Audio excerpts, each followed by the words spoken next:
No time than other than the present for us to get into our next conversation, and let's do it now. Willis Otieno is an advocate of the High Court. Law versus leadership. We're seeing so many things happening. Just looking at the news, whether it was former governor of one of Bomet County, whether it's just former governor of Bungoma County, whether it is an impeachment, so many things happening at the same time. And we're looking at law versus leadership and conducting county business under a cloud of charges. Willis Otieno, good morning. Good morning. How are you doing? I'm okay, despite the circumstances. Despite the circumstances? Yes. While you were away? Yes. While you were away, yes, people went to court. Yes. And charges were preferred. Mm-hmm. And people spent the nights in the cells. Mm. And the charges were then laid out the next day. And it would look as though things are happening in order to encourage the law and order. But of course, we'll go into that conversation just a little bit more. Dennis is going to welcome you with today's proverb. It would be lovely to hear how you interpret it. We are in the home of 2024 champions, Morocco, a country that is known for its phosphate. What do you know? When you talk about phosphate, you talk about fertilizer. Right? Kenya and agriculture, DAP comes to mind. Yes. And it's also a country whose tourism is great. Okari wants to go there soon, wants to test He says it's for the food. For the food. He's going there okay. for the food. We understand. So when he goes there... Not food. You don't call it food. You call it cuisine. Oh, sorry. For people who are wealthy, not rich. Food is for poor. Okay. Let's like rest and sleep are different. Okari wants to go taste the Moroccan cuisine soon. When he goes there, these guys will have a proverb for him. But for today, you will help him interpret. Nothing lasts except goodness. That simply tells us that all your evil things that you do will come to light. And it's more of a moral call to do the right thing, to do good. Yes, that's how I interpret it. Okay. Wakili has interpreted. Thank you. Yes. Amanda na uppercut. No time to breathe. No, shoot from the hips. I don't inject so You have hard. to wait for the gun to be removed from the holster and bring it to eye level. Nah, bring it from the waist. Let's go. Even Kenya Kwanza will not last. It's not You're good. not waiting for the conversation to build, Buana. It's not good. So, this week alone, between Monday, Tuesday, Wednesday, we saw charges brought against former and current governors, right? But let's look at the two that questions around what can actually happen when bosses of the counties, and we're looking at huge amounts of money, 70 million, close to hundreds of millions of shillings having disappeared. Well, I say money doesn't disappear, it is taken, people take it. And those charges then brought, we're looking at Professor Hilary Barchok, we're looking at former governor, rather not former, but Wangamati. We're looking at these cases, and then we're also pushing it against what Justice Mumbe Ngugi had said previously, that when we see such charges brought against folks who hold that public office, that they should not be in office. We have seen also that Trans Nzoia governor George Natembeya has been asked to be away from his office for 60 days while investigations are taking place. I mean, and it goes on and on and on. So there seems to be a cloud, and we're not really quite sure, okay, what is happening here? With these charges, should we see that this behavior stops? You stay away from office, you step aside completely? We seem to be in a wave of a bit of a chaos. Wakili. You know, in my view, we have to be serious. All I see is just smoke screen. Because, and an opportunity to settle political scores. Look at even the choice of governors who are being tried. Barchok has his fights in Bomet, I think instigated by the senator. Wangamati has his fights with Wetangula in Bungoma. Natembeya, same. Then you look at even the charges, when you look at all these charges, you find conflict of interest, and the quantum of what is being indicated are measly, some of them 2 million, that's now direct linked to the governor. The others are escorters, charged now other officers. So I don't believe that there's a genuine fight against corruption. If you want to catch these governors or people involved in acts of corruption in the counties, the quantum will be higher. When you start telling me that conflict of interest and acquiring an asset worth 2 million, you are charging Natembea with an offense that ideally will be bribery. Getting a public benefit, 1.2 million. Yeah. And you're not charging the person who allegedly bribed. Does it really speak to the substance of fighting corruption? It doesn't. Look at the ones for Angamati. Conflict of interest again. So that to me is what I say. And the sums, the quantum vis-a-vis what will have been at stake is not serious. Because on the measly ones, you could charge everybody. And all the ones who are being taken to court, you can clearly see a political contest with a particular person in Kenya Kwanza government at the back of it. You can always point. So this is not a genuine fight, and Kenyans should not be hoodwinked. Why would you say that? Let's look at the case of former Governor Wangamati, for example, charged in a 10 million shilling corruption scandal. From what you're saying, comparable to what? Is this 10 million shillings a measly amount? He was then released on a cash bail of 1.5 million shillings, and the case is to be heard on the 17th of September. One would assume that this is making a significant step in the fight against corruption, because people say, give us the big fish. Okay, so here's one big fish, we're giving it to you. But then we say, okay, well, it's not really an intent to fight corruption, Wakili? No. What I'm simply saying is this. If you're genuine about fighting corruption, by the time you're going for that former governor, we should be seeing a significant quantum vis-a-vis what was devolved to that unit. What they're going on, in my view, compared to what is at stake, is a measly figure. So it tells you, and the primary charge, conflict of interest. Yeah. What is that? Go for the meat, not the bones. They are not doing that. And I'm telling you, it's purely to do with Bungoma politics and the realignments in that locality. It's not a genuine fight. If I could see substance, you should even have shared with us the statements, the exhibits that you're going to use in the proceedings, that to show and demonstrate money moving hands from A to B. I've not seen it. Some of the people they're even summoning in Wangamati's case are even dead people. Sadly. Why? It simply tells you no one is even doing his work. If they're doing their work and doing proper investigations and prosecutions, you'll come with a tight charge sheet. In the US, for example, when the FBI or serious crimes knock on your door, people never go for trial because they've done their investigations. The evidence is watertight. All you do is start negotiating a plea bargain.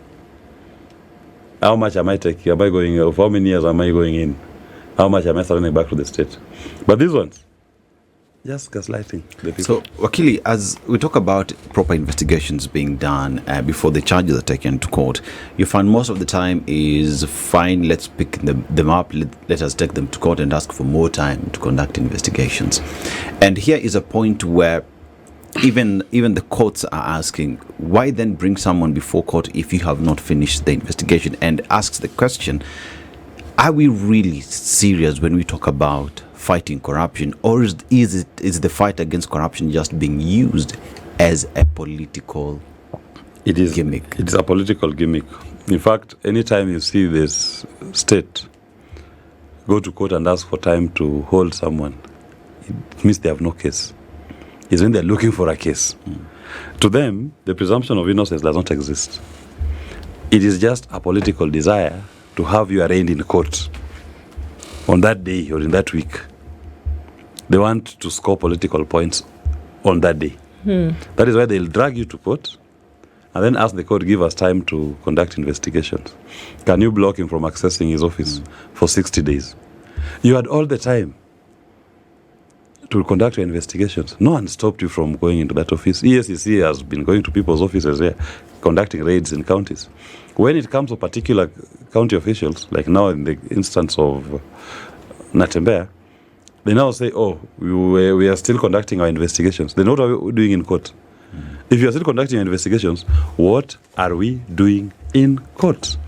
Because the decision to charge, by the time you make a decision to charge someone, on your point, you should be convinced that I have sufficient evidence that will persuade a court to convict. You cannot be dragging someone to court and then yourself you are not even sure. Where is even the fairness of the trial process?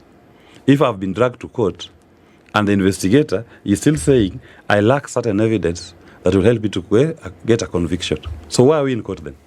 Get the evidence, get the material, satisfy the due process of the law, then bring this person to court. So that by the time we go to court, in the ideal, on corruption cases, if you asked me, we should go to court today, take a plea, and the court says we are starting our trial in 7 days' time, and we'll be doing it every day, because the prosecution is ready with its watertight case.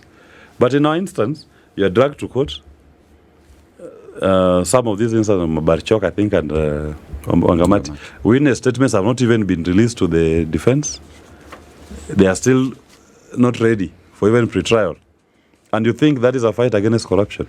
And haven't we seen things like this where even in terms of preparation for such trials, and then unfortunately later on, this I think was a record year when we saw in the beginning of the year so many cases thrown out of the courts, and corruption cases, mind you, that, you know, the ODPP said, well, you know, lack of evidence, chuck it out the window, lack of evidence, chuck it out the window. Justices this time have even told the ODPP, you're wasting our time. You're putting together court time that essentially we could use for doing other things to reduce our backlog. And then here we are with charge sheets that are at best mediocre. Evidence sheets that don't, like you said, samples, evidence. We don't even know what logs look like. And then somewhere down the line, what do we hear? For lack of evidence, we have no choice but to drop such cases. Do we see that it's a recipe to take us in that direction with some of the things that we're seeing right now? Of course, you know, I feel sorry for the judges who entertain this nonsense, because they think the objective was rule of law or fighting corruption. In most of these instances, the objective has got nothing to do with the law. It has got everything to do with the politics. Somebody is trying to clip another politically and abusing the criminal justice system to pursue that objective. So, and it is meant to be optics for the day or for the week. Or you want to delay, you want to stall someone from moving politically. You want to put some brakes on Natembea politically. So drag him to court, tell him he cannot go to his office for 60 days. You make Just to delay. But you make it seem as though there is a puppet master, Willis, who is pulling the strings. Of and course. that is how we get arrests happening. You make it seem like there's an upper and a hidden hand in these cases going to court. Are you a stranger in Jerusalem? Where is Jerusalem? Jerusalem, Nairobi is the new Jerusalem. Because obviously there's a puppet master, and I've told you, look at the governors who've who've been arraigned in court in the recent past. Start with Natembea. Natembea was running wild with his Tawe movement in Western. In a way, it's saying Natembea, Wetangula Tawe, Mudavadi Tawe, Ford Kenya Tawe. They had to put a brake to Natembea. That is why he was dragged to court. It had got nothing to do with fighting corruption. Because when he went to court, what did the prosecution ask? That we need to have him remanded because we've not concluded our investigations. That statement coming from the states, we have not concluded our investigations. And if you're a prudent lawyer, you ask yourself then why are we here? Because in order for us to be at the court process, the investigations ought to have been concluded for you to have collected all the necessary evidence, isn't it? Yes. Okay. And fairness will require, remember, an investigator, a prosecutor, has to be fair even to the suspects.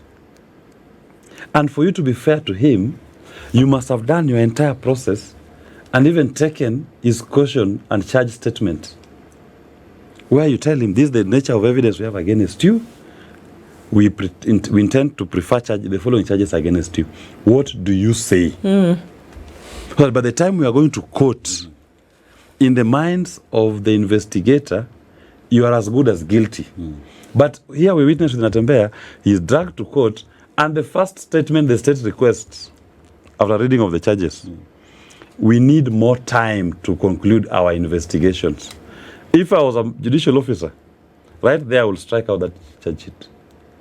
Because if in the more time you find evidence that does not incriminate the accused, exonerates him, what do?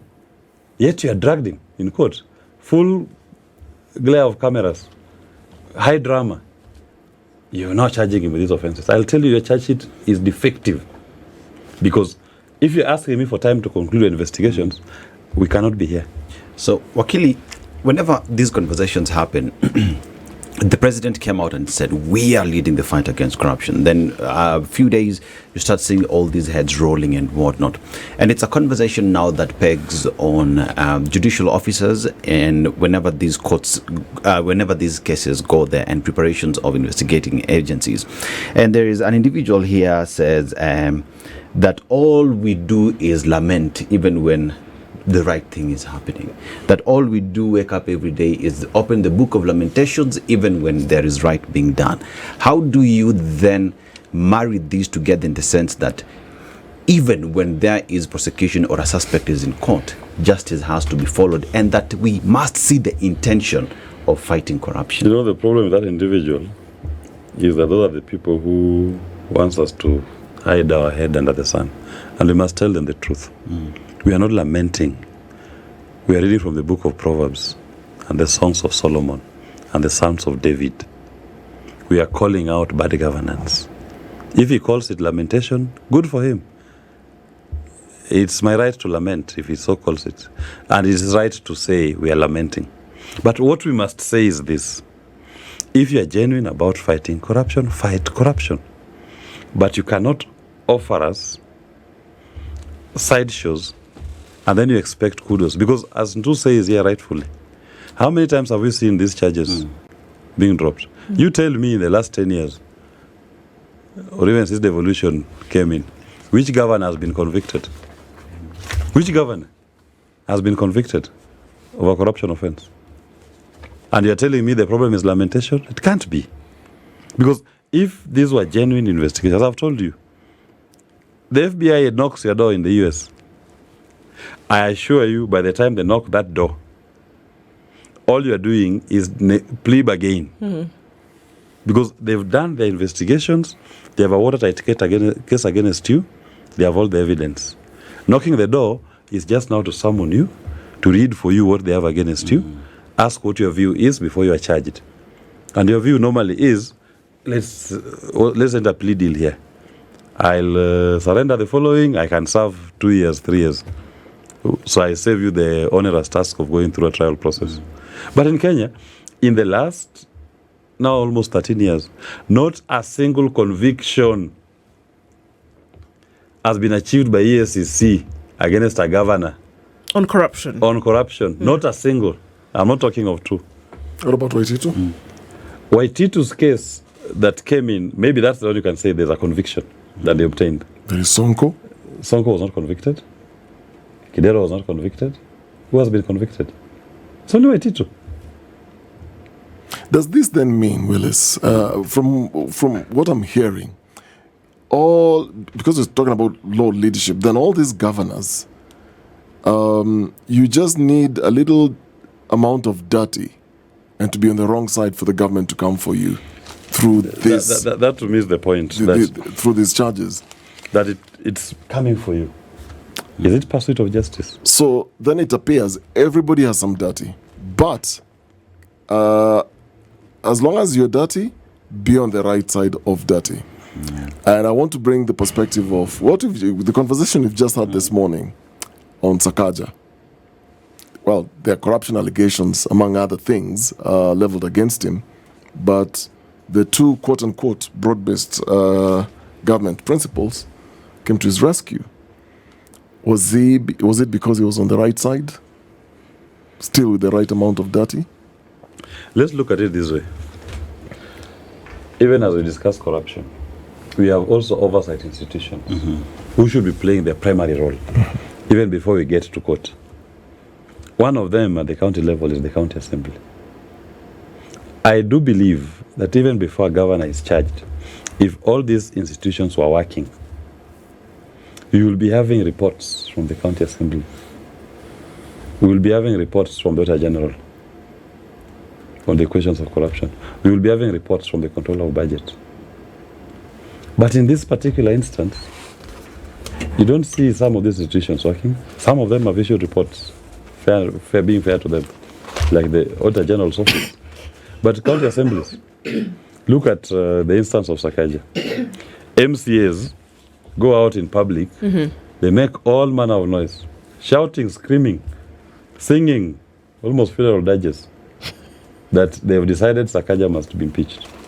And I pose the question, show us the grounds of impeachment and the evidence in support of those grounds. I didn't see them. I just saw general statements. Next thing, they are in a party, they're having party caucuses. The ones who are shouting the loudest are now saying they've dropped. So does it mean that the allegations that they are making were false? Or does it mean that they've accepted that the wrongs that Sakaja is accused to have done can now be ignored? Because now the oversight functions of the assembly are not being conducted by the assembly. They are being conducted outside the formal structures of the constitution. Because what ODM, for example, was doing with his MCAs, what Ruto is doing with his MCAs, where does it sit in terms of oversight functions of the county assembly? It doesn't. So it's political convenience. This was purely, in the case of Sakaja, it was now just political convenience, where the political legacy politicians believe we don't need to go through this. Let's excuse it. Let him say, I'm sorry, and we move on. But you're sorry for what is sorry?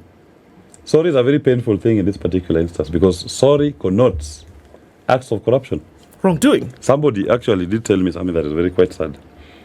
That Nairobi County in 5 years is going to have spent almost 1.5 billion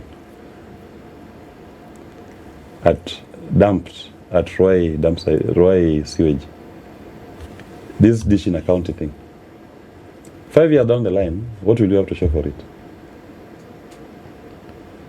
Have we conducted a proper oversight as an assembly on that project?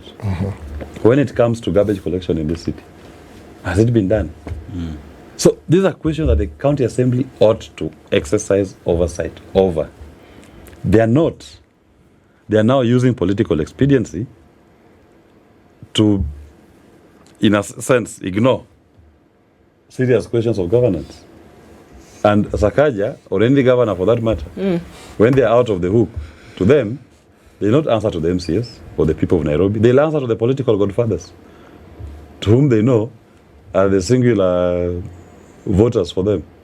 You seem to be saying that the politicians' playground now is anywhere where good governance should actually stand.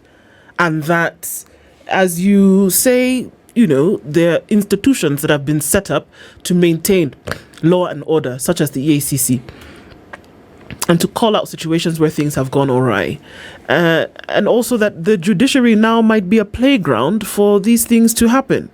Let's have you in court, you take plea, we grant you cash bail, investigations continue, you do whatever is called for mention, and then it's wrapped up in court for years and years. It would not be we have people who've been impeached who are saying they would run for president. There are people who were convicted, members of parliament, convicted, sentenced, then came out, it's ludicrous, ran for office, were voted back in, and are sitting members of parliament today. So it's as though it's a playground. You can come in, do whatever you want, and then the rule of law is, you know, a suggestion that's sitting in the corner, hoping that somebody will pay attention to it one day. It's judicial Sounds like that's what it is. It is, that's what it is. The judiciary seems to have become lethargic as well. They've agreed to become a conveyor belt. I've seen one or two judges or magistrates refuse the withdrawal of charges where they believe that, no, you're not giving me sufficient reason why you want to go to withdraw these charges. But by and large, in the most of cases. JOs have accepted to become conveyor belts. Even them, they have accepted this circus. And they are participating in it. Maybe they are showing lack of interest. Nobody wants to be seen to be asking the critical questions that ought to be asked. By the time you come before me as a judicial officer, your case better be tight. So that if you ever come back to say you want to withdraw it, the reasons must be cogent. Because at the end of all this, we are talking about public money. And not just public money, it is public life. It is livelihoods that are at stake here.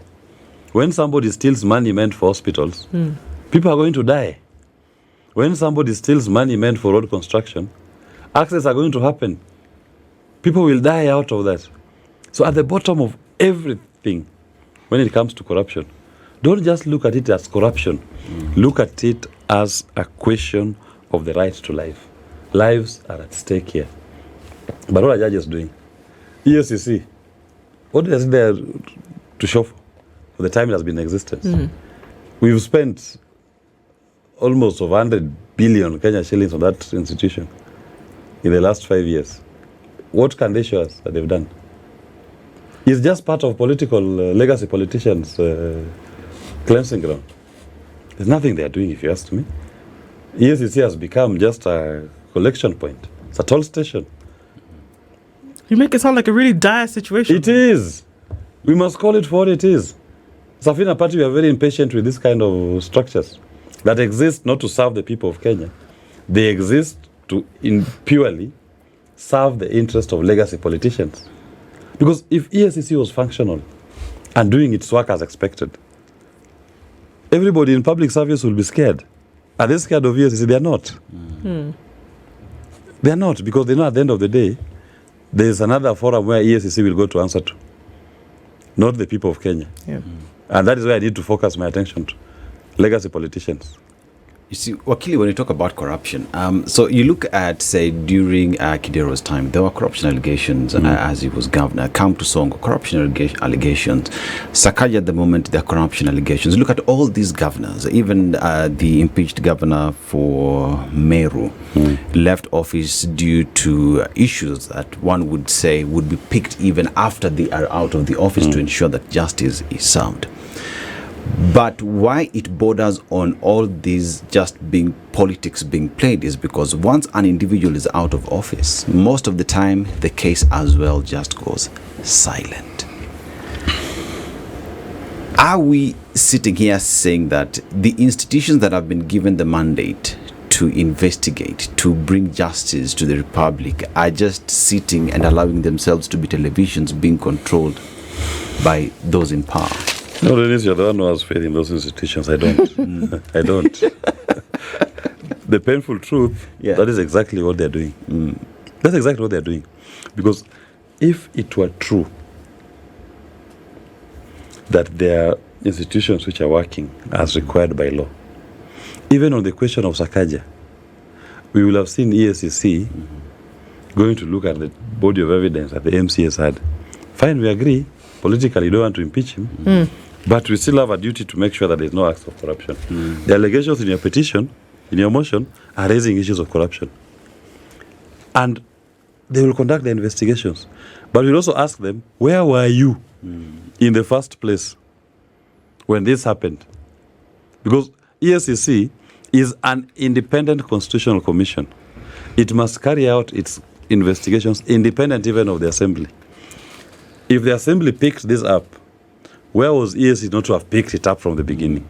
And where are they now? Same as Barchok, not Barchok, Kawira Mongaza. Same as the gentleman for Kericho. Where was EACC? We were being shown pictures of a classroom sorry, that they claimed was renovated at the cost of 2 million. I mean, even my doghouse.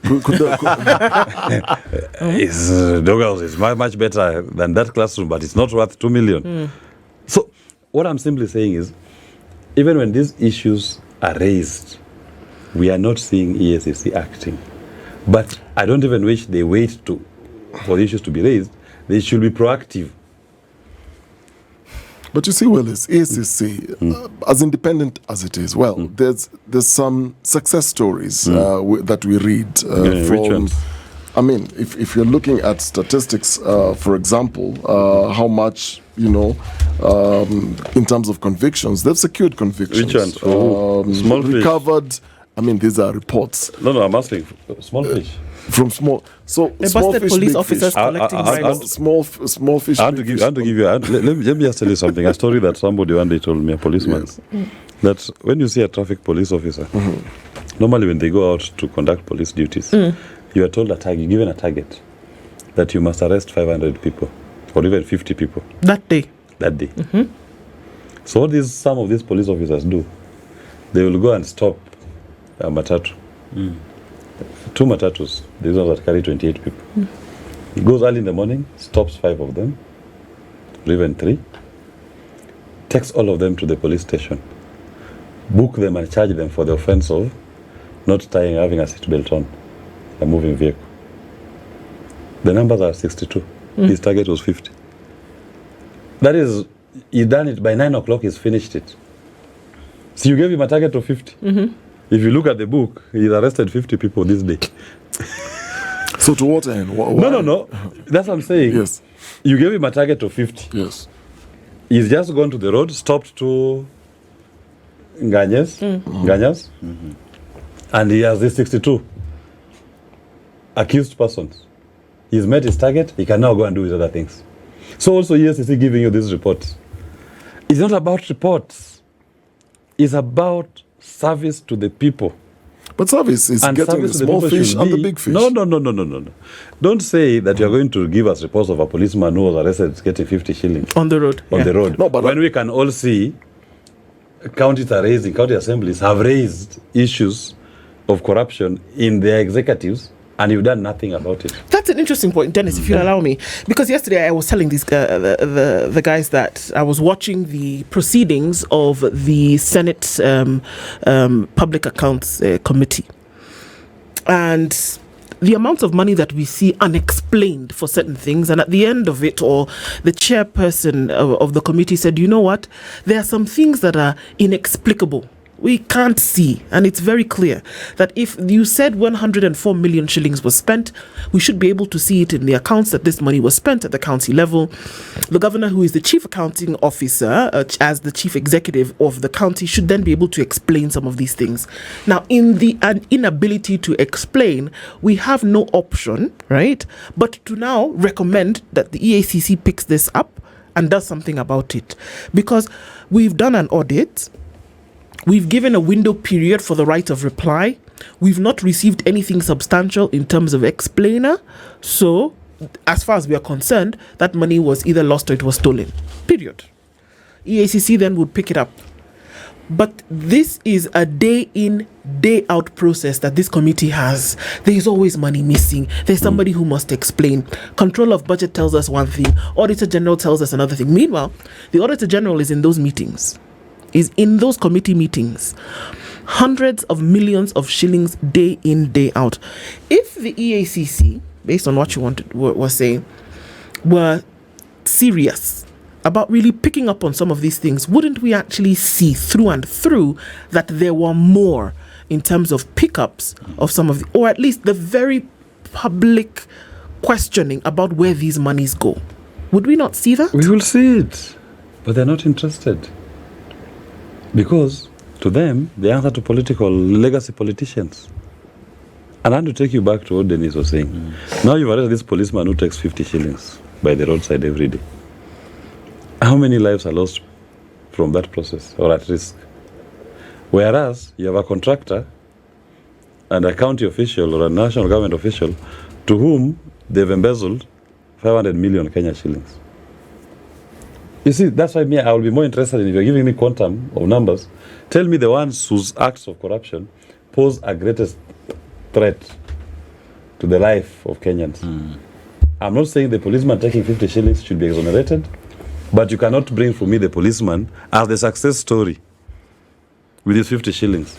I want my success story to be the one that has most impact the greatest threat came from these people who are holding high offices. So, for example, EACC, on the Ferdinand Wetitu case, the allegations was 588 million to companies linked to his family and associates. Governor Sonko, 357 million. Governor Obado, 73 million. Kenya Pipeline Company scandals, 1.9 billion. This is still EACC, National Youth Service NYS scandal, 791 billion. Then you've got former CS Henry Rotich, the Aurora and Kimorer dams, 63 billion scandal. EACC has done all these things. There's the amounts that they in their report. I don't represent them, really. Don't look at me like that. I'm just reading her report. They say these are amounts that that they have recovered and the cases that they've handled.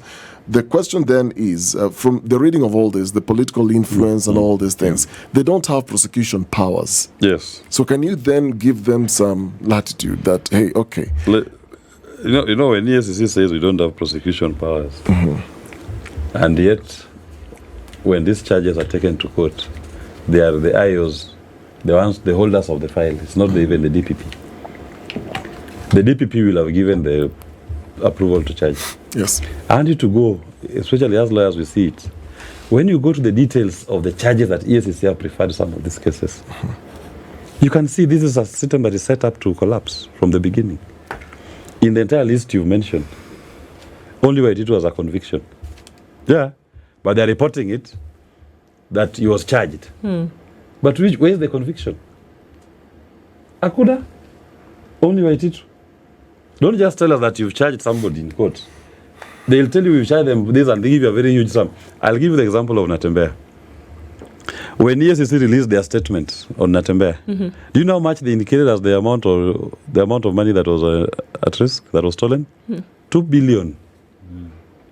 When we went to court, the conflict of interest was 1.2 million. Yeah. It's actually, I agree with Willis, because I heard for the first time. It's 100 times the difference. Yes, I agree. I listened to the ODPP in Gonga in a meet, I think it was in Mombasa, if I'm not wrong. I was watching this soundbite and I said, wait a minute.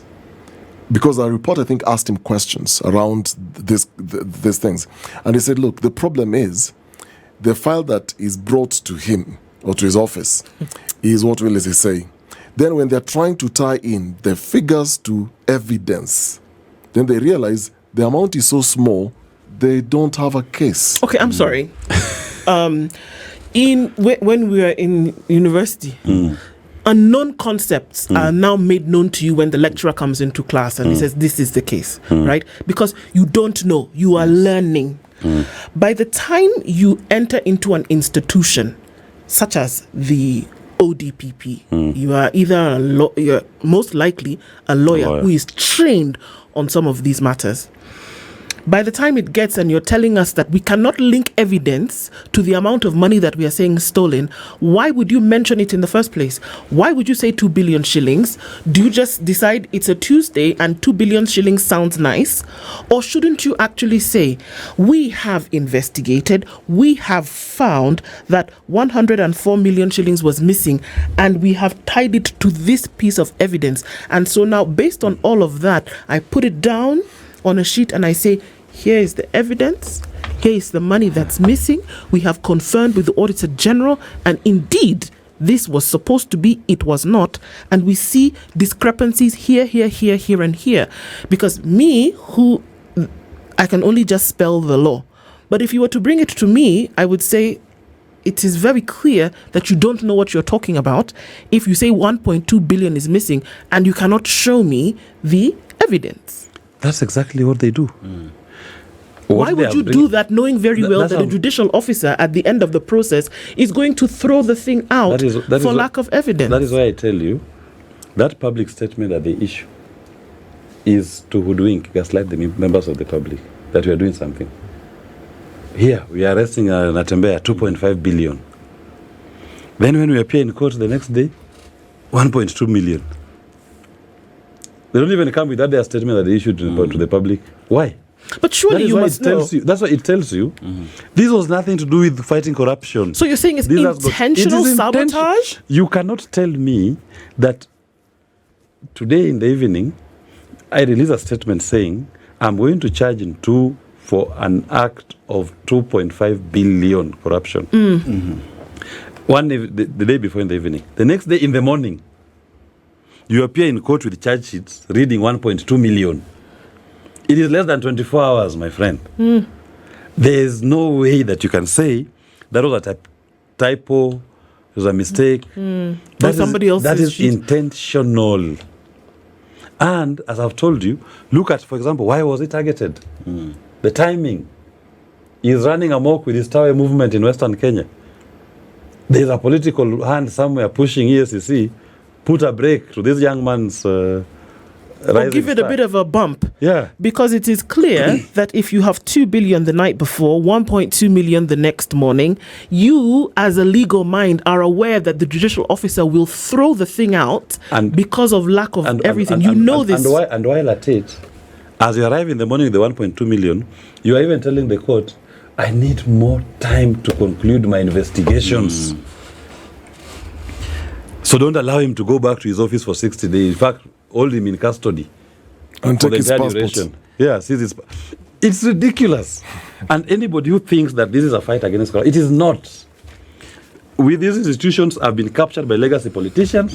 They are used for political organization. I need to sort out my Datembeya, go and sort out for me Barchok, go and sort out for me Kawira Mwangaza, go and sort out for me Waititu, who is now with Wiper and moving around with Kalonzo. It's got nothing to do with fighting corruption. And we must say it for what it is. And you see, this also takes us back to, if you remember in 2022, once the government took power, the one thing that we saw happen a lot was individuals who had cases in court. All these cases were withdrawn and thrown out due to insufficient evidence. And as you now speak in terms of, Dennis, you trust those institutions, you don't. I think I also join you in that bandwagon. Because then again, you find this is a situation where a case has been taken to court because there is an evidence. Then the ODPP, the same office that took these people to court, comes back and tells us we do not have sufficient evidence. What are we doing? And they apply for the charges to be withdrawn. The same DPP who took them to court. In this country where I sit, I can say it authoritatively, the criminal justice system only works against the poor people. That poor policeman taking 50 shillings. That poor man who cannot afford a lawyer. Those are the ones, when it comes to public corruption, those are the ones that it works against. But these big fish, these legacy politicians, it doesn't work. It is used purely to pursue and to settle political scores. If we continue with that, here every day, it's almost become Okari's pet project. The Auditor General is giving us numbers every day. 3.7 billion shillings lost in education. I don't know, ghost schools receiving this amount. Even this thing currently of SHA, hospitals that don't exist, ramshackle of a place is what is receiving millions in terms of payments. And 17.2 million chai and mandazi every day. Today in the morning, we are being told, I don't know what kind of delicacy of a pastry this one is, but we're being told that 17.2 million shillings is spent on daily tea and mandazi. You would imagine that this was a theatre of the absurd. Perhaps it is. And then we are seeing that this year, 32 billion shillings is owed to schools in terms of capitation, has not been paid. We see the Auditor General telling us that monies untold have gone missing, that they cannot be accounted for. Because we know that an audit process requires, after they've done the audit, they give it back to you, the institution that they've been auditing, and they say, this is our report. Should you see that there are any discrepancies in this reporting, give it to us so that we can come back. If you have documentation where we say documentation is not available, give it back to us so that we can now do what? We can reconcile. But within the period that the window is open, that you don't do that, we will just assume that you're accepting of this, and so we will take it and we will make it public. You don't answer us. So the only assumption is that truly that money is missing. It is gone. Year after year after year, and please correct me if I'm wrong, I don't know of one audit report that has been sent out where there have been discrepancies and an individual, institution, or individuals in concert have been investigated and charged from an auditor's report. You're very I don't know why you're very optimistic and you're not seeing what the game is. Even from the Auditor General. The system is designed to be that. These legacy politicians, where they sit, do you think they think there's a problem? What we're discussing here, do you think to them there's a problem? The system is designed that way. All these institutions that exist to them are meant to facilitate them to enjoy their soft life in public office. So some of them is just karata to change the room for themselves. So there's nobody sitting anywhere now, if you ask me, in Kenya, that is concerned that the Auditor General has said, hey, all of this is lost. You think they're worried? They're sitting discussing, how can we recover this? They're not. It simply means an affirmation to them that our design system is working because they are the beneficiaries. It is you who has a problem with it. They don't. You have a problem with it? I'm the problem. Because you are now the problem. Because you think that this thing is about public service, the common good of the people of Kenya. The legacy politicians don't think there's any problem with this. In fact, the only concern is how far am I or how close am I to the table so that I can also eat. And for me, these are call to action to Kenyans. The day we recognize and realize that we have a set of Kenyans here who for the last 30 years, their lives have been underwritten by the people of Kenya. This has been their lifestyle. Somebody who has never paid, even bought fuel, for 30 years has never bought even a packet of milk, has never even bought bread, does not know what it means to remove money from your pocket to pay a bill, because the public has been underwriting his life throughout, are the people you are seeing on this table. This system has been serving them. The Kenyan people needs to make a conscious decision. 30 is enough. And we start a genuine conversation where we turn our governance to be about the people. Let's give power back to the people. Let's vote people who are going there as servants, not as our lords. And they must report back to us. We have control mechanisms where we can bring them back. But if you continue with these legacy politicians, then just tell your producer to have more shows, as Dennis's friend says, for lamentations. These people are no longer the problem. If the people of Kenya can allow them. They are doing this because we've allowed them. And it should start from, if you ask me, even how much they earn. Yeah. Why should an MP earn 1.5 million? And you have somebody, minimum wage in Kenya is 12,000. And you expect them to live in the same economy? Not possible. That unfairness is what I say must change. If you're an MP, your salary should not be, for example, more than 5 to 10 times the minimum wage. You are the ones who set the laws. You are the ones who gave the instruments for setting up the minimum wage. Why should it be more than 10 times the minimum wage? Why? In all fairness. And those are the questions. And it's time for a reset, time for a hard stop, as I always say, and for us to really look deep into these things. Are we looking to upturn the design? Willis Otieno, advocate of the High Court, has been with us this morning having this conversation. A somber one to end on. Asante sana for being here this morning, Wakili. And it is the hope that people actually start thinking and thinking clearly. Asante sana. This is the Situation Room, the only way to start your day.